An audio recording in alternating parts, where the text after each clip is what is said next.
You're tuning in to the Black Hollywood Live Network, featuring news, interviews, and commentary on all things Black Hollywood. Hollywood redefined. From Los Angeles, California, presented by Maria Menounos and streaming live thanks to Akamai Technologies. This is Black Hollywood Live. Athletes. Featuring in-depth interviews with athletes and members of the sports industry. Black Hollywood Live. Hollywood redefined. You're listening to Black Hollywood Live.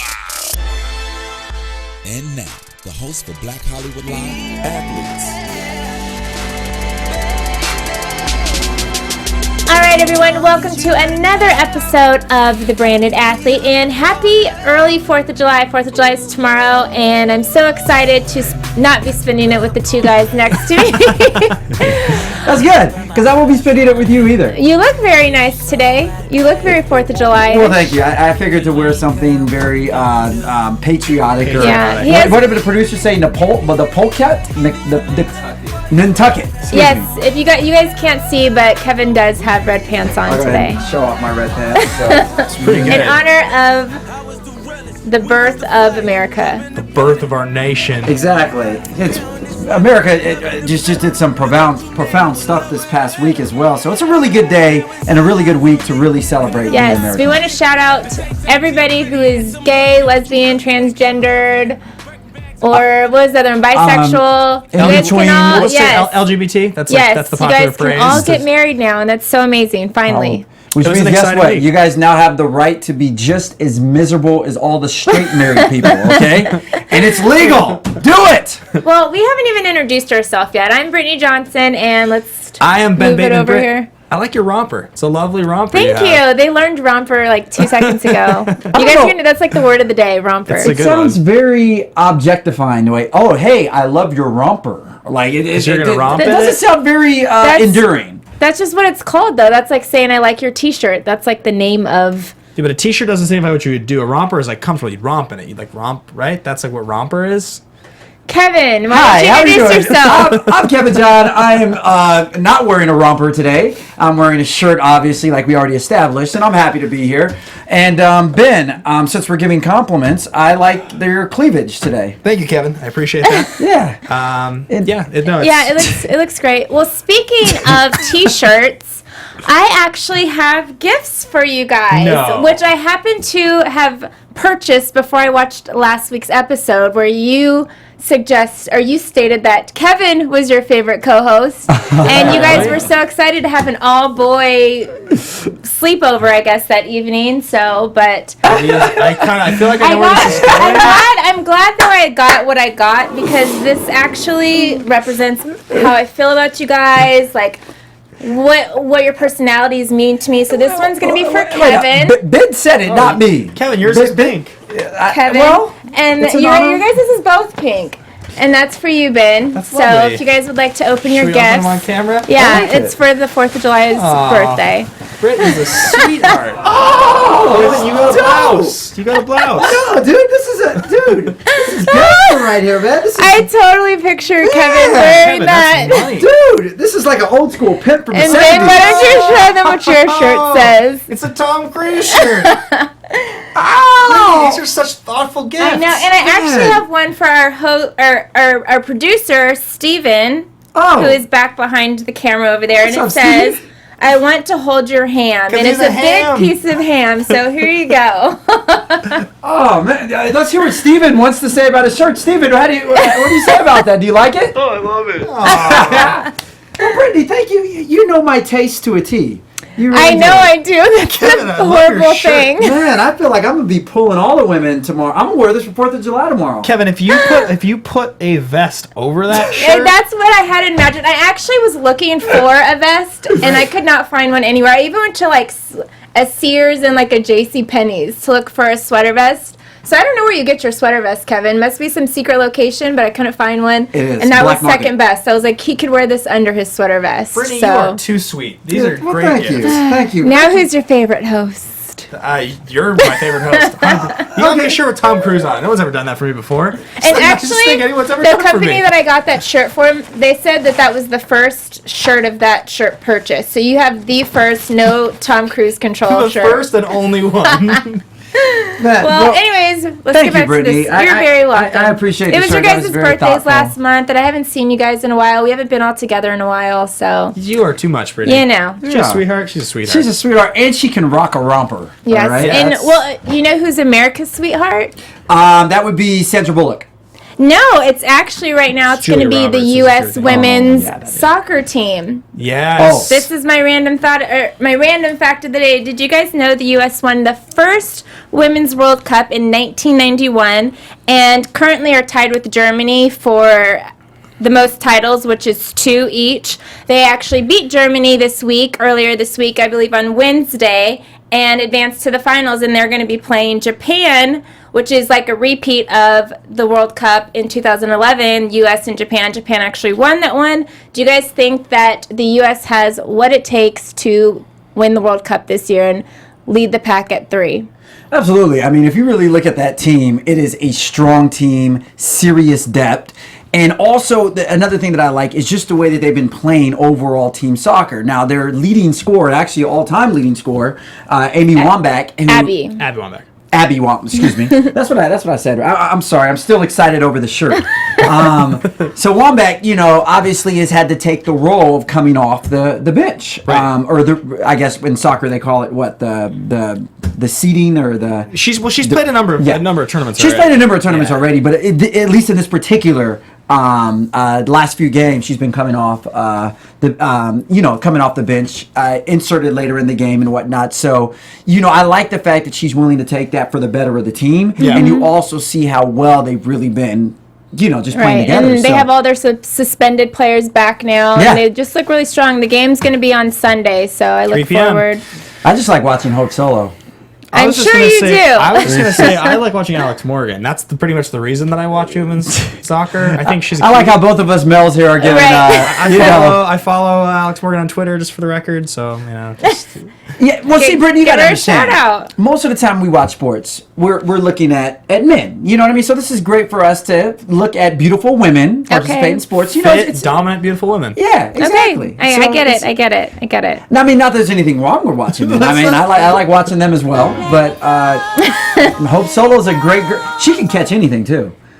She can. She can catch my heart. I wonder if she would. Well, Kevin. speaking of make sure to wear your new shirt. beautiful women, I think Kevin is going to introduce our next topic. Absolutely. Thank you. Great segues too, Brittany. It's kind of like you learned from somebody up here. Maybe, I don't know. She doesn't ever say "speaking of." She seems like she avoids it. I do. Whatever.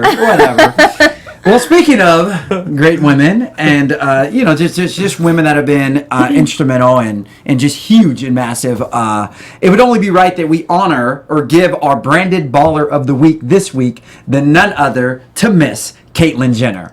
Now, Caitlyn Jenner recently came out publicly, I think about a month ago, on the cover of Vogue, revealing herself as transgender. Vanity Fair.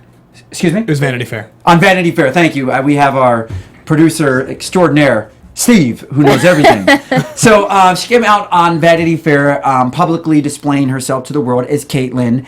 And first of all, I just want to say, I'm really happy that it's been well received, well accepted. I mean, obviously, you're still going to have bigoted attitudes out there that say whatever, but overall, it's been received very well. And she has just been doing incredible things since publicly displaying it.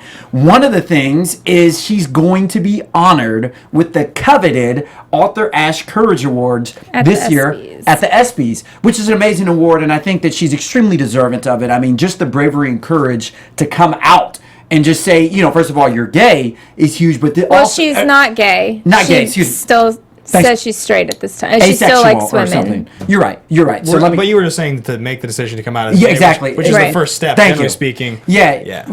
Just for somebody to say that they're gay is hard, even though we know she didn't, but to come out transgender is even more difficult. So I think, she really exuded a courageous attitude within that. And also the thing I like is, she's really been, using that platform to inspire, motivate, and just to help others that may be dealing with, self-doubt or, self-identity and trying to discover that. She's been speaking and charging upwards of 100,000 for speeches. So I'm sure she's dropping some nuggets in those speeches. But I saw a great meme on Facebook, a couple pictures, and it was a picture of a group of protesters during all kinds of like black prejudice, whatnot going on back back in the day. And it's a black and white picture, and next to it was a picture of all these signs about protesting gay marriage and it just said, "Aren't you going to feel stupid?"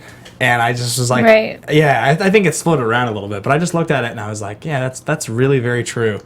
Well, even with 50 years ago, black and white people couldn't get married to each other, and now with just gay marriage being legalized, it's kind of like, I think in 50 years from now, we're going to look back at it and like, really? They used to not allow like gay people to get married? You know what I mean? Just like now we look at, well, they never allowed black and white people to get married. That doesn't make sense, So I think it's taken a really long time for the world to kind of, or the United States in particular, to kind of like, be accepted. Well, the unfortunate thing is they didn't look at a lot of those things as being constitutional.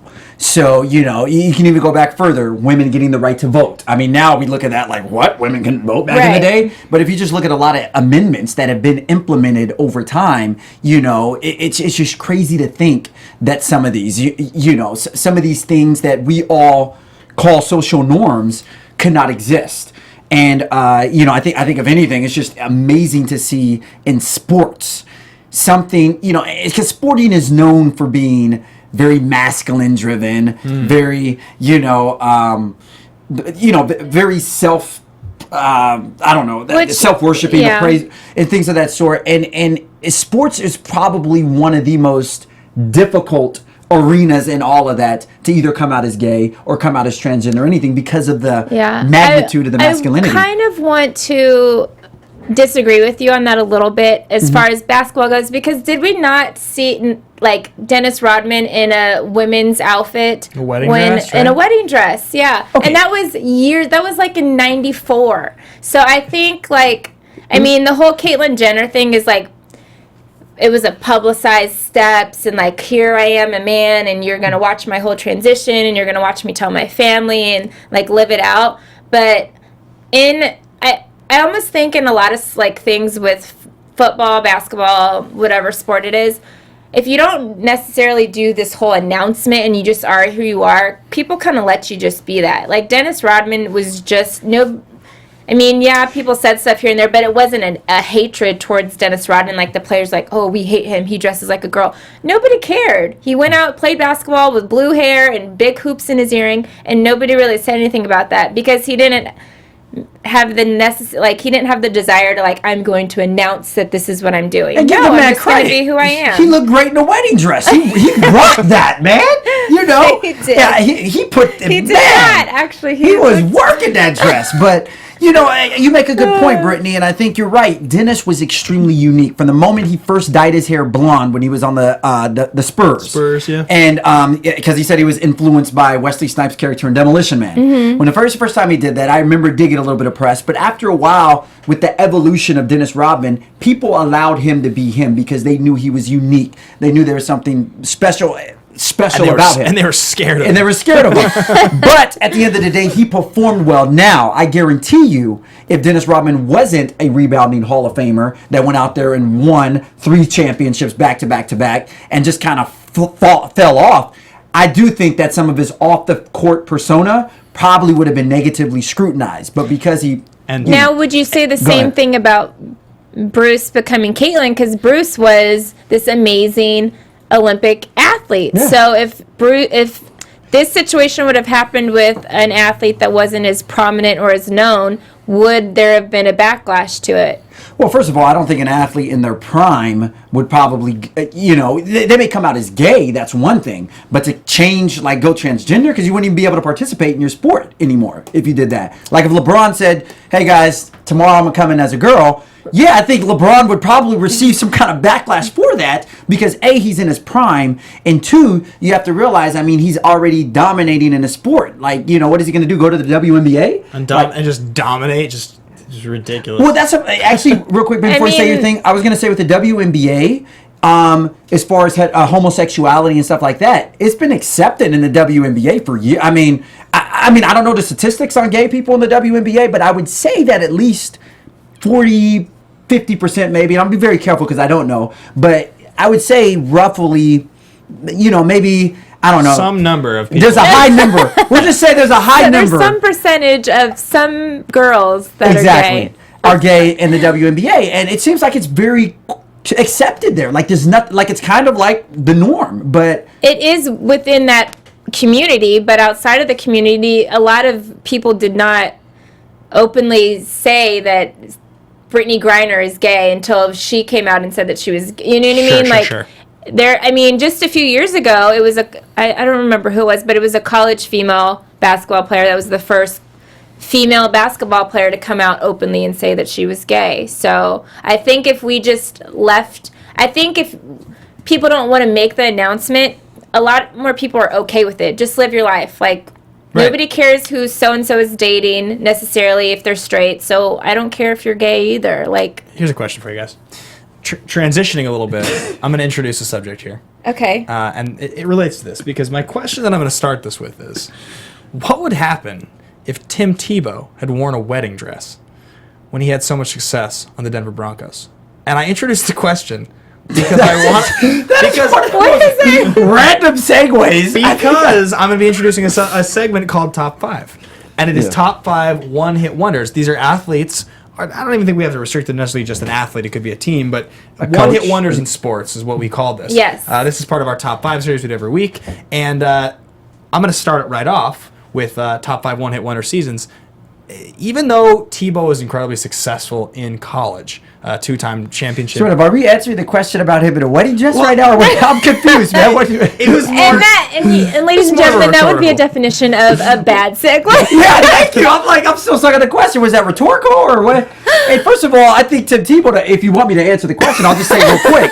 I think Tim Tebow, it probably would spark negative backlash because of the fact that he's so out front with his Christianity and his conservative views. It was a bad segue. It was a bad segue. And a rhetorical question. I was like, what the? The reason I'm getting killed in the studio tonight. The reason that I suggested is because Tebow was this like underdog, and you're talking about would he have done so well if he was losing? So I guess my point is Tim Tebow. He won 2 national championships. The NFL. I clarified that already. Tebow, let's get Tebow in a wedding dress when he started losing. Ben, you don't have to explain it because it's just Brittany, take the wheel. It's just bad. Okay, so our next segment is going to be Top 5 one-hit wonders. And I introduced it already. I started with mine. Okay, Tim so Tebow. we're starting now. His one season. Tim Tebow's one season with the Denver Broncos. Okay. That is my number 1. Tim Tebow made the playoffs, won a playoff game against the Pittsburgh Steelers.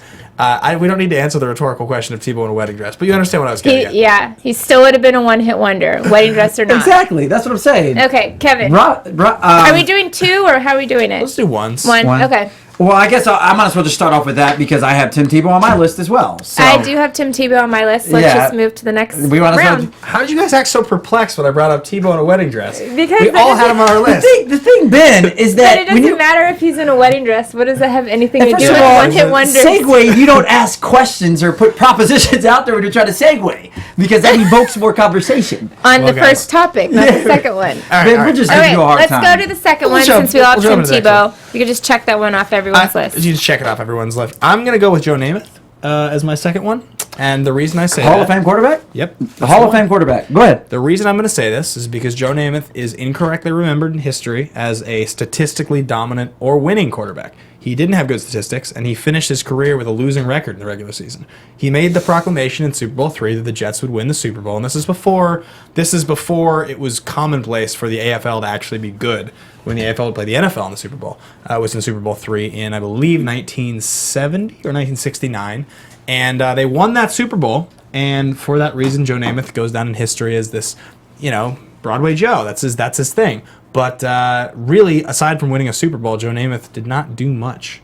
He was pretty unexciting. That's kind of the truth. All right, can you make that? Can you compare him to Russell Wilson? Maybe. Russell Wilson's a winning quarterback. Who also won Super Bowl. For those that watched the show last week, they would understand what that is.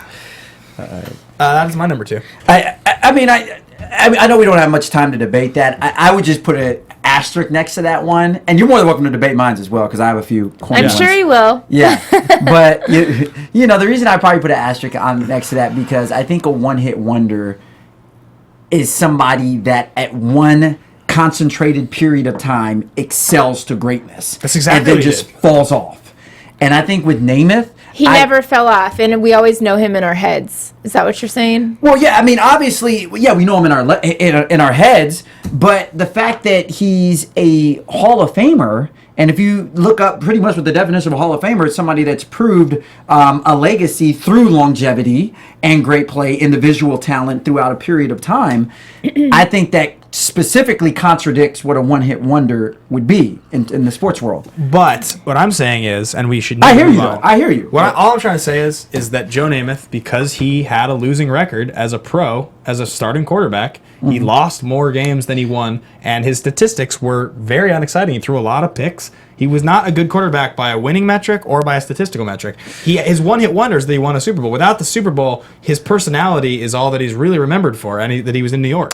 Real quick, he was. I'm not saying this like I know off the top of my head. He was a 4-time All-Star, which attests to something. Popularity, it's a Pro Bowl. You know, he's 4-time We get to All-Star. vote for that He as made a fans. Pro Bowl once.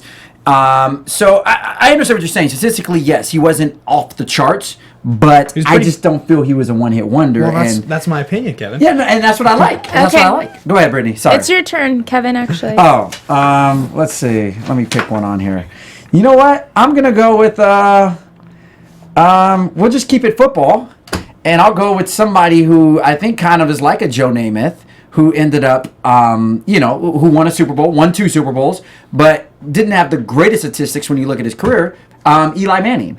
And I don't have Eli Manning on my list, but I have the person he threw the ball to in 2008 David Super Bowl. Tyree. I have David him on my Tyree. list as So that's who well. I have. Yeah, obviously I don't have Eli on my list. I just had to make a segue with Eli and Namath. But anyways, Namath. But anyways, I have David Tyree on here. The reason I put David Tyree on here is we all know, when you think about the greatest Super Bowl moments of all time, Yeah. that helmet catch easily is top. Right. Top And five. there was 1 Yeah. minute left, and it was like 3rd or 4th down. Yeah. So they would have, and Patriots were winning. It was like 14-10 at the time. So without that catch, It wouldn't the have set up. Patriots would have had an undefeated season. Exactly. There's a couple- So I agree. So go ahead. I was just saying, there's a couple clips in memory in football history that when you watch the clip, you're just like, it's so exciting every time. One of Steve Young's run is like that. He has like that crazy run where he breaks 8 tackles. This is one of those moments when you watch the clip. Yeah. And Eli his jersey's getting tugged and he spins Exactly. out and he gets out and it's like, I want to say it's like, what is it, 3rd and like 18 or something It's like that? It's like 3rd and and that's the thing that makes this play so great is it's not just David Tyree's incredible catch, but it's everything that preceded that with Eli Manning evading like 5 defenders. His helmet is knocked sideways, Right. all of this other stuff, and he gets it out. And real quick about David Tyree, and the reason why he's on this list is because yes, that specific play catapulted him to the center of the football universe. But you actually know that was his last reception catch. he ever had in any game. I mean, you talk about just falling real quick. He never once again Caught a ball in a game. Caught a ball. Now he did get picked up by a few other teams. He played for a little while with I think it was Pittsburgh or some other team, but he never caught a pass again. That was his last Right. reception. So Yeah, he went out with a bang. They And he re-signed him to a one-day actually contract said he's very against same-sex marriage and stated that Yes. he would rather trade that catch Yes. and keep marriage between a man and a woman than have that catch. And so, I'm sorry, bruh, you lost again. Wow. Yeah, you did. I mean, but now it's interesting now if he actually would go back and recant what he said, because I think that was like 3 or 4 years ago when he had said that. So Yeah. hopefully his mind is Well, evolved. I'm going to just go ahead and pick another one then, because I haven't got to talk yet, because you guys keep checking mine off. I'm going to go with... Everyone probably has this guy. Jeremy so, Lin? yeah, I I'll have pick somebody him. else. Maurice Claret. Ohio He State? played for Ohio State as a freshman. He was like a crazy, amazing freshman.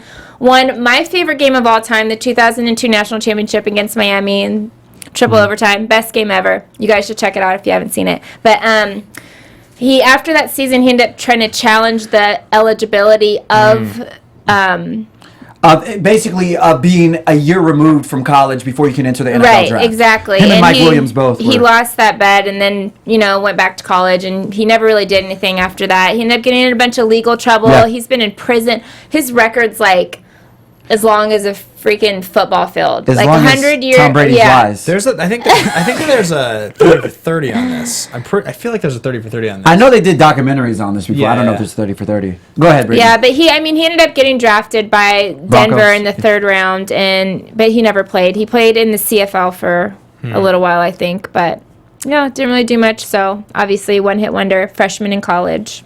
And I agree with you. I really like that story. I'm glad you picked him because I think that's honestly one of the most tragic stories in sports.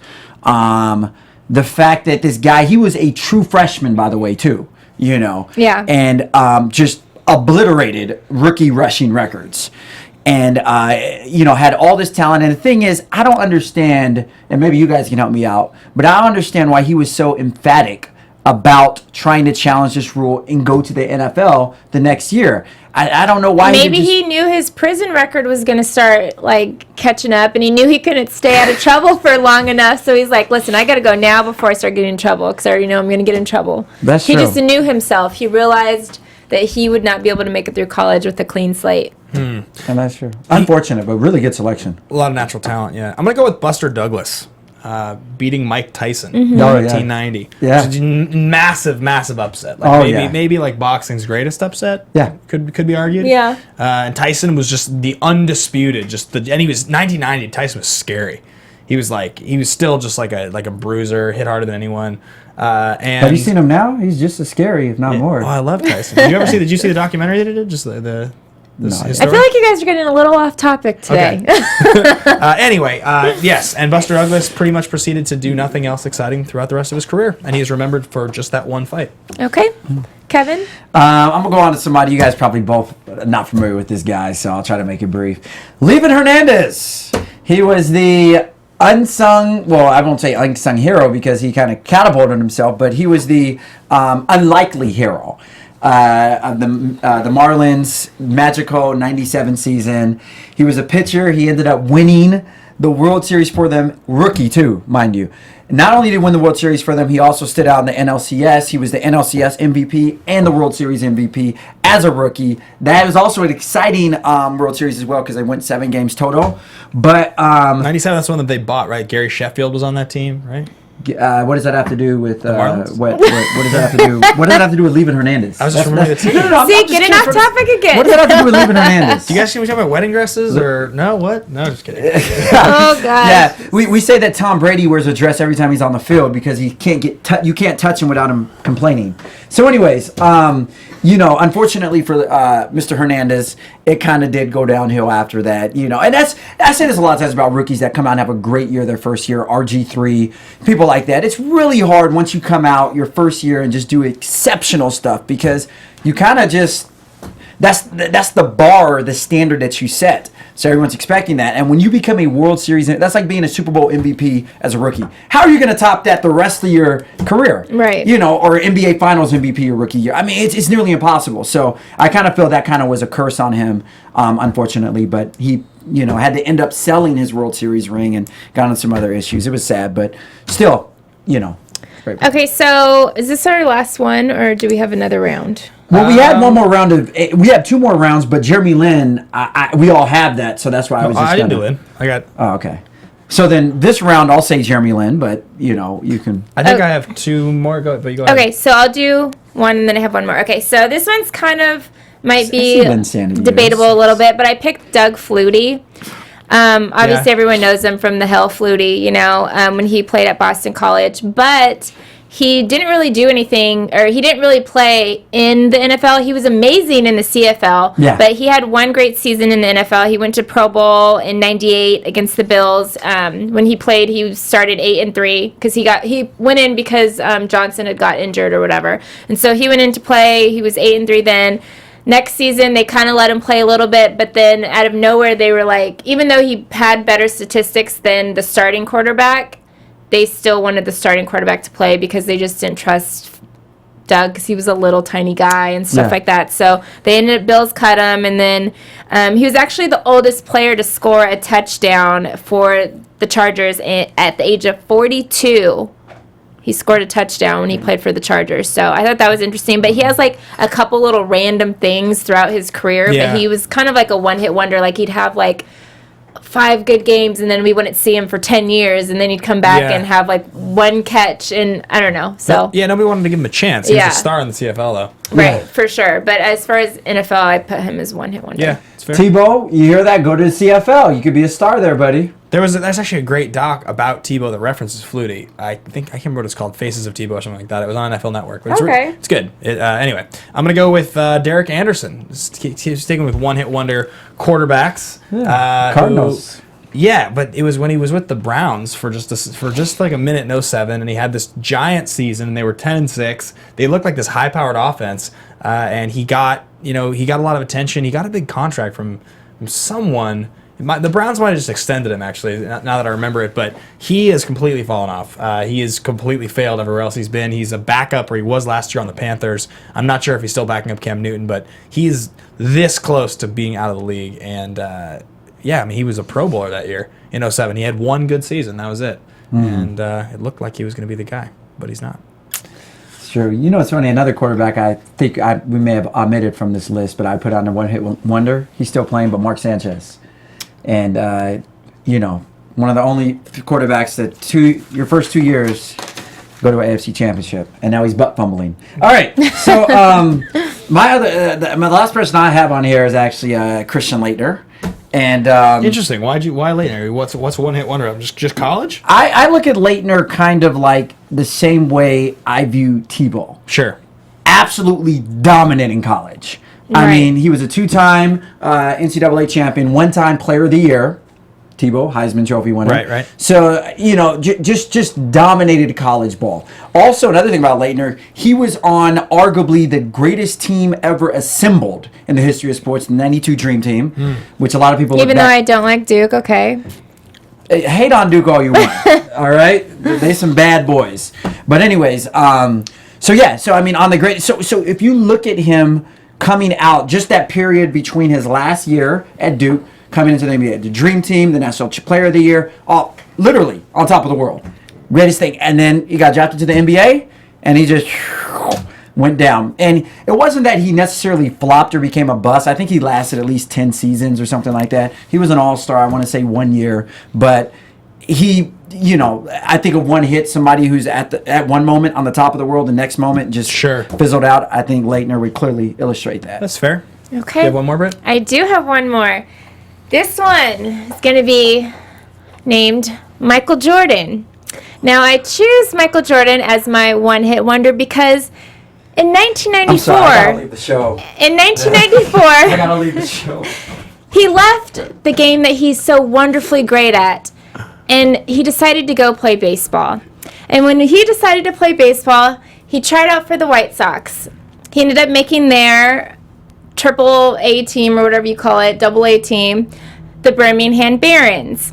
Now, when he was there the first half of the season, he was absolutely horrible. He wasn't hitting balls. He wasn't doing a great job. He just sucked really bad. And then on July 30th, 1994, he had his very first home run. Oh. And from there, he ended up doing great, like, the whole rest of the season. And then that was the year that the MLB had a strike. And so they had all these replacement players coming in. And they're like, Jordan, you should go into the MLB now. Like, you should play because you're so great. But he decided, like, I really don't want to get it this way. I don't want to, just be a replacement player because that's just going to make me a joke and all the hard work I've put in not mean anything. So he ended up deciding to go back to the NBA, and we know the rest is history from there. But I just put him there because he did, for a little moment in time, he was actually becoming a great baseball player. And then by default of the strike happening and him wanting to go back to basketball, that ended. I'm really glad you went the baseball route on that. Let me finish my story before you... No, that's what I'm saying. You should have let me finish my story before you got up and walked out of the room. See, that's why you prematurely never make a decision when Brittany's talking. Exactly. Brittany will bring it around and make some substance out of it. Michael Jordan is my guy. I defend him every week. I would not say anything about him with basketball. Usually it's Ben that will come up with something that'll make me want to leave. Usually Brittany is on point. So that's when you said Michael, I was like... That is on point. That was... Exactly.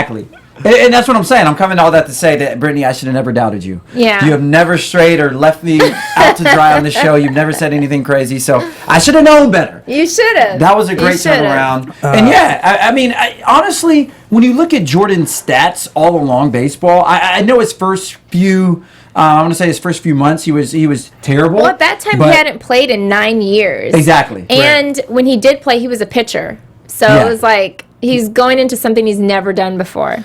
And I think what really hurt Jordan was the fact that he was so great in one sport. People kind of expected him to not necessarily be the Jordan of baseball, but to be still great at that. And when he wasn't, but he was still, like you said, an average ball player. And probably if he stuck at baseball, who knows? He may have been able to make it into the MLB one day.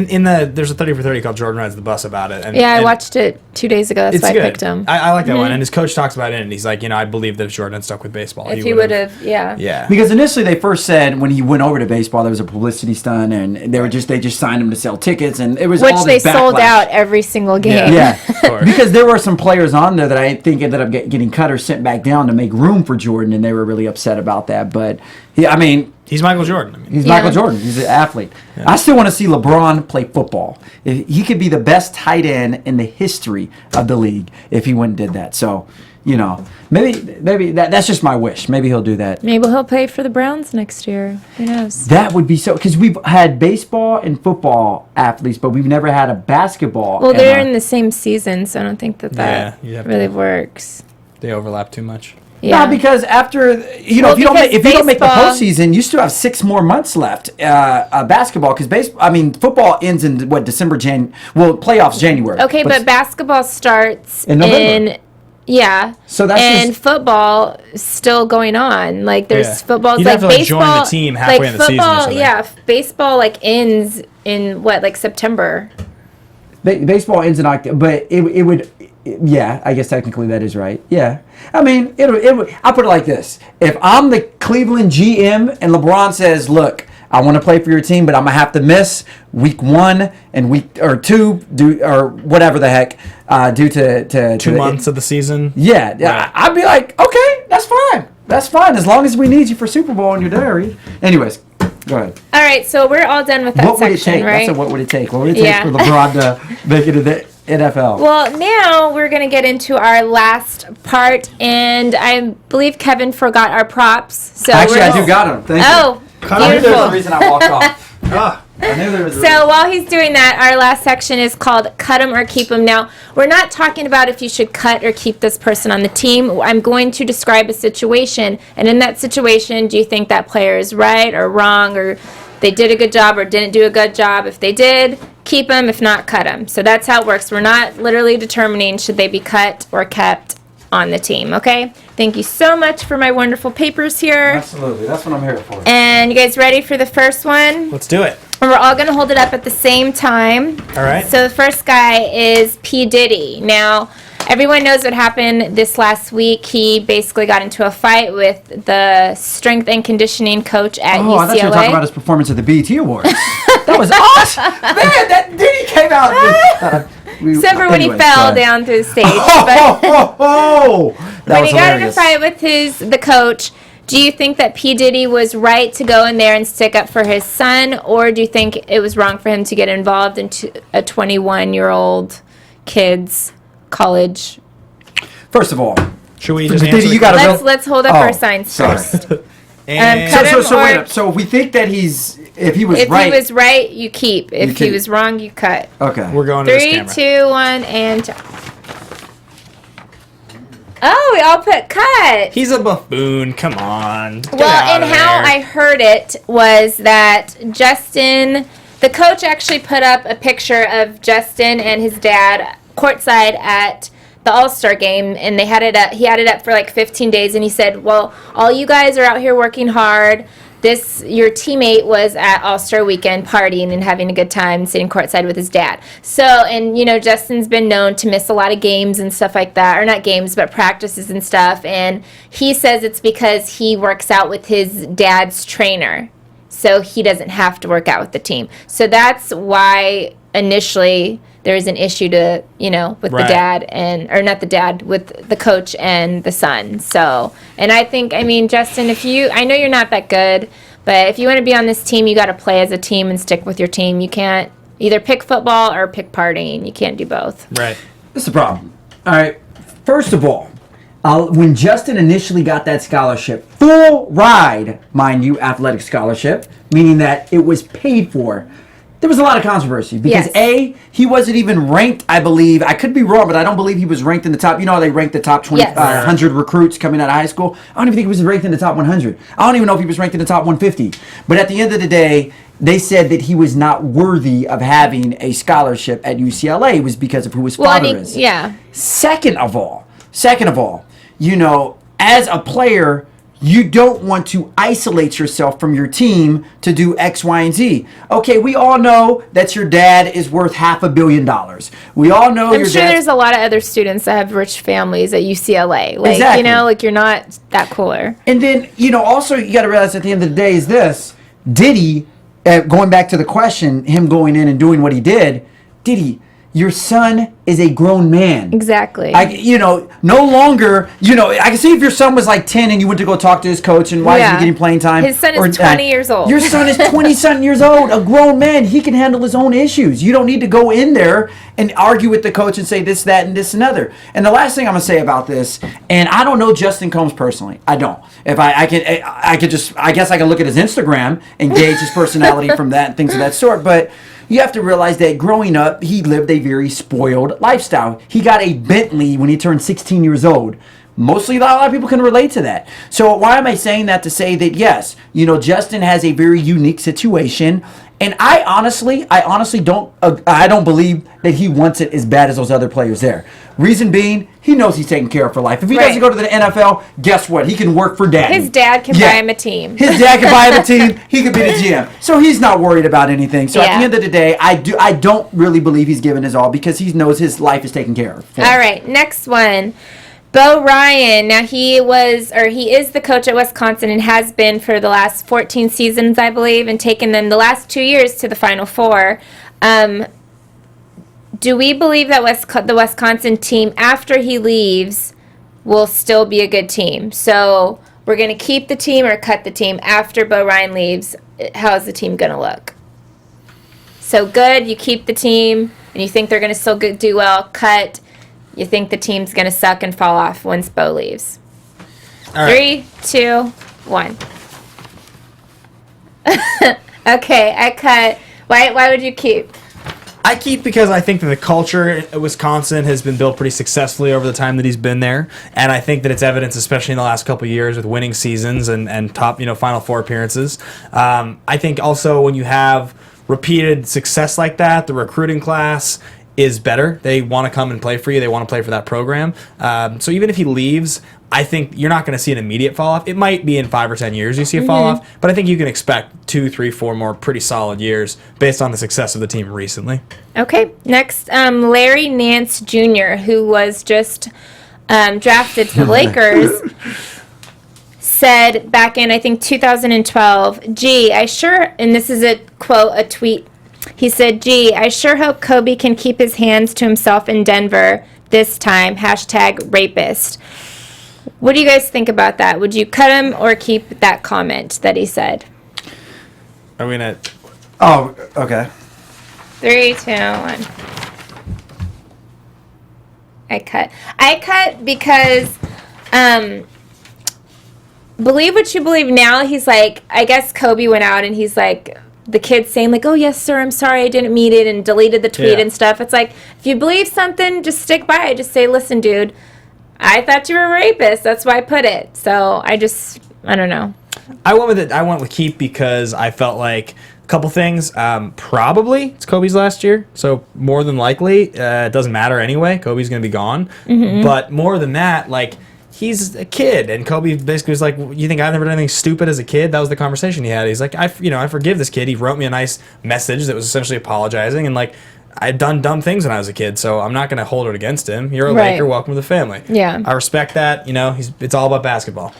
I agree. Ultimately, Larry Nance, I think, showed his remorse for it. He, obviously he wants to get over that. And then also, he shouldn't be judged for something he said, out of just pure stupidity or immaturity. Right. I mean, he should still be held accountable for it. But, at the end of the day, we all do stupid stuff. And how many people really thought that Kobe was a rapist? I'm not saying it's the right thing to do, but, It was a controversial topic. It was in a lot of people's minds. Well, Kobe Bryant was on BT's Genius Talks this last week and quoted saying, "Friends come and go, banners hang forever." So I would like to ask you guys, do you want to cut or keep that comment? Do you think that is a true statement? Should he have said something like that? I'm sorry, what was he responding to when he had said that? I didn't see this BET Genius Talks. Well, it was right after that talk about that kid, So he's like, I'm not in this league to make friends, So I don't really care. All I care about is the banners, kind of thing. Yeah. So he was like, whatever people say about me, I don't care. Friends coming. Okay. All right. What do we got? So do we like that or not? Yes. Okay. 3, 2, 1. Yeah, that was a pretty simple one. Self-explanatory. If for better or for worse, whatever you want to say about the guy, the thing that people love the most about Kobe Bryant here we go, is that attitude. That's the respect that he gets, is that he's about business. He's about winning, and that's what Kobe wants. And so if hate him for his attitude, hate him for his selfish play sometimes, you can't hate that attitude. He's all about winning. Now, and not to get off subject, because this is actually in line with this, but how do you feel when that attitude becomes a problem to the point where people don't want to play with you and you can't land free agents because of your reputation that precedes you? Because there's a lot of other greats that people can play with. No, you're Jordan. There's a lot of other greats that people can play with. So I don't think we should necessarily excuse Kobe for being this arrogant person that he is to say, oh, that's because he's a winner and a killer instinct. I know a lot of winners that win and don't drive people away from them. My point is, love him or hate him, that part of Kobe's attitude is one of the things that Kobe lovers love the most. That's the thing that people respect the most about him for the most part, is that it's the winner mentality. And whether or not it drives people away or the culture that's been created around it, he's going to retire soon anyway. So the fact that he's won 6 rings with that is, Yeah. Okay. Well, that kind of segues into the next one. Scottie Pippen was at the Nike camp this week and was quoted saying, "I was LeBron James before LeBron James." Now, he said this under the context that everyone compares, LeBron to Jordan or whatever. But in reality, Scottie was saying LeBron plays the way I play more than he plays the way Jordan plays. Cut him or keep him. Do you think this is a true or false statement? Cut, Ben. Why do you say cut? You don't think Scottie was LeBron before LeBron? I think Scottie is one of the 20 or 25 best players ever to play basketball. I think the reason that you cut a comment like that is, you gotta remember, when you say something like that and you're going up against somebody like LeBron, just not whether it's the right thing to say, the wrong thing to say, what you mean by it, context, all of that. You're talking about, it's really like saying, a golfer saying anything and comparing himself to Tiger Woods in any way. It's you got to understand, you're going to come under scrutiny for that. Everyone's going to take it out of context. Yeah. It doesn't matter what you mean by it. Just don't say some stuff like that. It's not an intelligent thing to even put out there, because you're never going to have a chance to explain it. Yeah, well, and it's kind of funny, too, because Scottie was quoted a few years back saying LeBron's better than Jordan. Yeah. So are you saying, Scottie, that you are better than Jordan because you're saying you are LeBron James before LeBron James? Well, you got to look at Pippen as well. You got to realize that, like Ben said, he is one of the, I don't know, top 20 players of all time, but he top 50 easily of all time, and bona fide Hall of Famer, that without question. But the thing is, I feel that Scottie always had to live in the shadow of Jordan. And he was never, until Jordan left for those 2 years to play for the Birmingham Barons, like you said earlier, Scottie never really had a chance to show how dominant he was on his own when he led the Bulls in pretty much every statistical category when Jordan was gone, and was still a first team first team forward. So to answer that, I guess just to give my 2 cents, I do believe he's LeBron James, and both ends of the court. People forget how great a defender Scottie Pippen was. Yeah, offensively he was outstanding. He was an all-around great player. He can post, he can shoot, he can drive. He literally did everything. But I don't know. I think Scottie Pippen, sometimes he probably doesn't feel that he gets the due diligence or the praise that he probably deserves because he played with Jordan, next to the greatest of all time. So. Okay. Well, last but not least, there's 3 guys from the Indianapolis Colts. offensive line that are going to be in this year's ESPN body issue. What do we think about big boys posing naked in ESPN? Cut them or keep them? Of course, Kevin wants to keep. Yeah. Kevin likes the big ones. You can't discriminate. You know what I mean? At the end of the day, I like plus size. I like BBWs. Okay? I'm just keeping it real. All right? There was nothing wrong with that. I think the problem is with most of these magazines and article stuff, you see these airbrushed models that look like they're a Twinkie away from starvation, and you know it just looks unhealthy, and people can't relate to that. In football or within any other aspects of life, you have big people. Not everybody you see walking around looks like a cover girl model. I don't care if they're big and posing naked. They look healthy, all right? And I think healthy is what represents. Okay. So Kevin is into big naked white dudes. That's what we just learned. Okay, sounds good. This is the LGBT show, so I guess that is politically correct. Well, guys, we are actually going to be covering the ESPN body issue party for the SB, so I can't wait for Kevin to interview some of those guys and, maybe get some numbers. Absolutely, absolutely. So if any of those aforementioned players happen to come my way, I am definitely interrogating them. We'll definitely be taking this clip and front-ending it into the interview, just so every time anybody watches the interview, they'll see this clip first, and then they'll see the interview. It sounds good to me. Well, I think that's it for the show today, guys. It was nice working with you. Thanks again for the shirt, too, man. Yeah, absolutely. You guys have to wear that to the body party. That's dope. Yeah, you were a sweetheart, Brittany. Thank you so much for your gifts. Well, thank you guys so much for watching. Please go and like and watch and share our show on social media. We love viewers. We need viewers. Please go shout us out and tell all your friends about us. And you can also follow me on Instagram, Twitter, Facebook, and Snapchat at I am Britt Johnson, or you can check out my website, BrittaniJohnson.com. You can find me at Ben Bateman Media on Twitter and Instagram. Okay, yeah? Hey, what about Periscope? I'm off Periscope. Is it because we gave you a hard time about it? No. It's because you didn't have nobody watching his stuff on Periscope. Well, if you want to watch stuff, you can watch my stuff at Instagram or Twitter at HeyKevinJohn, or my website, www.itskevinjohn.com, or check out my recent articles on LA Sports Hub, which is on fansided.com. Right, so you guys have happy 4th of July. Be safe. Yes, we are. We're going to be safe, and I mean, I don't drink, so I guess I'll just be designated hosting. driver. There you go. That. Have a good weekend, guys. Thanks, guys. See you next week.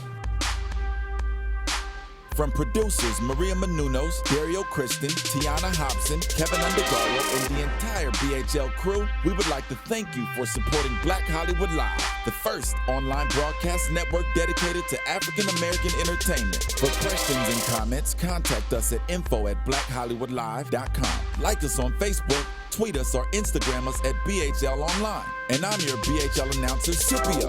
Instagram me at Planet Scipio. Thank you for tuning in. Hollywood Redefined. From producers Maria Menounos, the views expressed here are those of the host only and do not necessarily reflect the views of BHL or its owners or principals.